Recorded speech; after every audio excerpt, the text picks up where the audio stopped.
Nas brumas do tempo, onde a história se confunde com o mito, existe um sussurro persistente, uma memória coletiva de um mundo que foi e que talvez nunca tenha sido, Atlântida.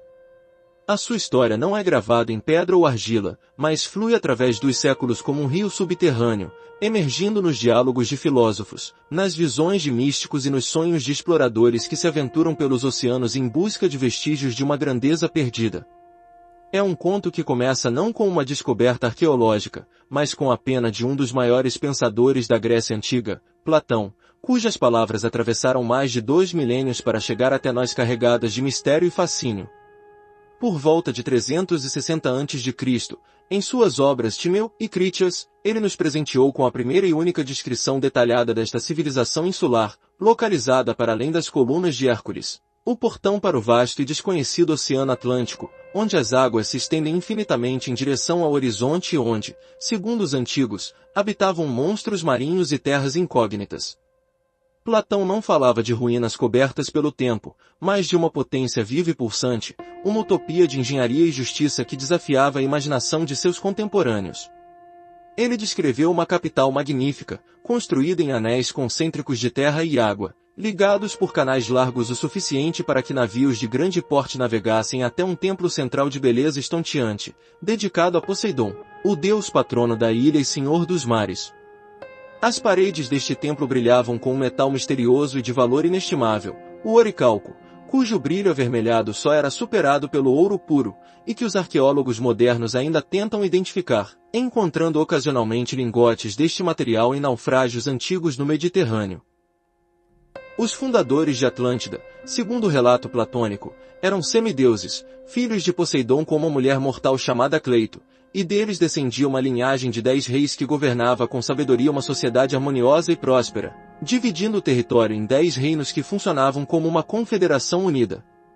As ilhas eram férteis além da imaginação, repletas de metais preciosos extraídos de minas profundas, flora exuberante que incluía árvores frutíferas de espécies desconhecidas, e uma fauna diversificada que incluía até elefantes, numa época em que estes animais não existiam na Europa. Era uma civilização que, em sua origem dourada, representava o ideal platônico de um estado perfeito, onde a natureza divina de seus habitantes garantia a ordem, a virtude e a harmonia entre todos os seres vivos. No entanto, a narrativa de Platão é também uma tragédia de proporções épicas, um conto de queda moral que ecoa através dos milênios. Com o passar das gerações, a essência divina dos Atlantes diluiu-se gradualmente, como ouro puro que se mistura com metais menos nobres, e a natureza humana, com sua ganância insaciável e sede de poder absoluto, prevaleceu sobre a sabedoria ancestral. A outrora nobre civilização, que havia sido um farol de justiça e harmonia para o mundo antigo, tornou-se corrupta e imperialista, lançando seus exércitos bem equipados e suas frotas poderosas contra a Europa e a Ásia numa campanha brutal de conquista e dominação. Foi então que os deuses, observando do alto do Olimpo a arrogância crescente de seus filhos semidivinos, decidiram intervir com justiça implacável. Em um único dia e noite de infortúnio, como relata Platão com precisão quase jornalística, violentos terremotos sacudiram as fundações da ilha, seguidos por inundações cataclísmicas que assolaram toda a civilização, e Atlântida foi engolida pelo mar revolto, desaparecendo para sempre das páginas da história conhecida, deixando apenas lendas e sussurros. Mas terá sido realmente assim? Esta pergunta ecoa há mais de 2 milênios, dividindo estudiosos e alimentando especulações infinitas.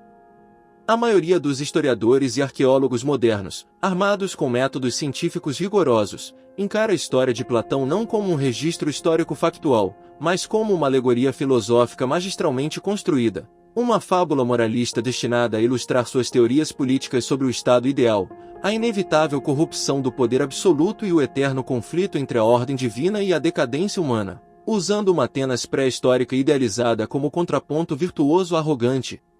A ausência conspícua de qualquer prova física concreta, apesar de séculos de buscas meticulosas em todos os oceanos do mundo, reforça significativamente a visão acadêmica de que Atlântida é uma invenção literária, um produto da mente genial e criativa de Platão, comparável às utopias imaginárias de Thomas More ou às distopias de George Orwell. Outras teorias, mais audaciosas, situam Atlântida em locais tão diversos quanto as profundezas do Oceano Atlântico, onde expedições modernas ocasionalmente descobrem formações rochosas intrigantes que alguns interpretam como ruínas submersas, ou nas águas do Mediterrâneo, onde civilizações antigas realmente prosperaram e desapareceram. Há quem aponte para a região do Caribe, onde as Bahamas e outras ilhas poderiam ser os picos montanhosos remanescentes de um continente submerso, ou mesmo para locais tão exóticos quanto a Antártida, antes que as eras glaciais a cobrissem de gelo eterno. A lenda recusa-se obstinadamente a morrer, alimentando continuamente a esperança romântica de que, algures sob as ondas infinitas dos oceanos, repousa ainda um capítulo perdido e glorioso da nossa história coletiva, esperando pacientemente para ser redescoberto e devolvido à luz do conhecimento humano. É neste ponto, na fronteira entre o ceticismo e a fé, que a história de Atlântida transcende o debate acadêmico e mergulha nas profundezas da espiritualidade e do esoterismo, onde se transforma numa narrativa muito mais rica e complexa. Para muitas tradições místicas que floresceram nos séculos XIX e XX, Atlântida não foi apenas um lugar físico perdido nas águas do oceano, mas um estado de consciência elevado, o auge de um ciclo civilizatório onde a ciência e o espírito eram inseparáveis, onde a tecnologia servia à evolução da alma e não apenas ao conforto material. Movimentos como a teosofia, fundada por Helena Blavatsky, e a antroposofia, desenvolvida por Rudolf Steiner, não só acreditaram fervorosamente na existência histórica de Atlântida como a descreveram em detalhe extraordinário, baseando-se em supostos registros acásticos, uma espécie de memória cósmica universal, ou na clarividência desenvolvida através de práticas espirituais rigorosas. Nestas visões esotéricas, a civilização atlântica era extraordinariamente avançada, muito além do que a nossa imaginação moderna consegue conceber. Seus habitantes, descendentes diretos de seres divinos, dominavam tecnologias baseadas na manipulação consciente de energias subtis, utilizando gigantescos cristais translúcidos como centrais de força para gerar energia limpa e inesgotável, curar doenças através da vibração, e até mesmo para o transporte aéreo de pessoas e mercadorias. A comunicação telepática era tão natural quanto a fala é para nós, e a sociedade era guiada por uma casta de iniciados e sacerdotes cientistas que compreendiam profundamente as leis universais que regem tanto a matéria quanto o espírito. O vidente americano Edgar Cayce, conhecido como o Profeta Adormecido, em seus famosos transes mediúnicos que duraram décadas, ofereceu centenas de leituras detalhadas que descreviam a vida cotidiana em Atlântida, falando de uma sociedade que dominava a engenharia genética, criava seres híbridos, manipulava as forças gravitacionais e utilizava energias cósmicas de uma forma que hoje nos pareceria pura magia, mas que para eles era ciência aplicada com consciência espiritual. Os Atlantes, segundo estas tradições, viviam em harmonia com os ciclos naturais e cósmicos. Suas cidades eram construídas seguindo princípios de geometria sagrada, e seus templos funcionavam como verdadeiros laboratórios onde se estudavam as correspondências entre o macrocosmo e o microcosmo. Contudo, estas mesmas tradições espirituais também ecoam sombriamente a advertência moral de Platão, mas com nuances ainda mais profundas.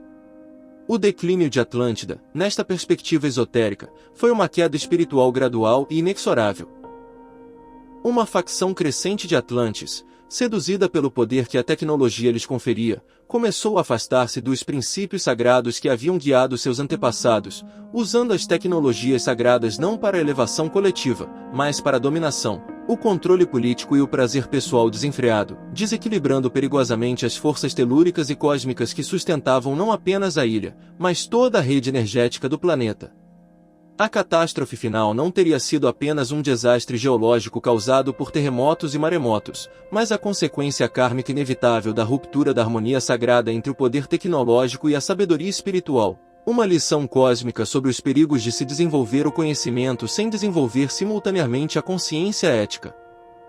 Assim, a história de Atlântida transforma-se num espelho multifacetado para a nossa própria era, refletindo tanto as nossas aspirações mais elevadas quanto os nossos medos mais profundos. A lenda sobrevive e próspera não apenas pela curiosidade romântica sobre uma cidade perdida nas profundezas oceânicas, mas porque ressoa com uma verdade arquetípica profunda que transcende culturas e épocas. Ela é simultaneamente a memória coletiva de uma idade de ouro primordial, um paraíso perdido que assombra a psique humana como uma lembrança ancestral de perfeição, e também uma profecia inquietante, Um aviso solene sobre os perigos inerentes a um avanço tecnológico acelerado quando desprovido de consciência ética e desenvolvimento espiritual correspondente.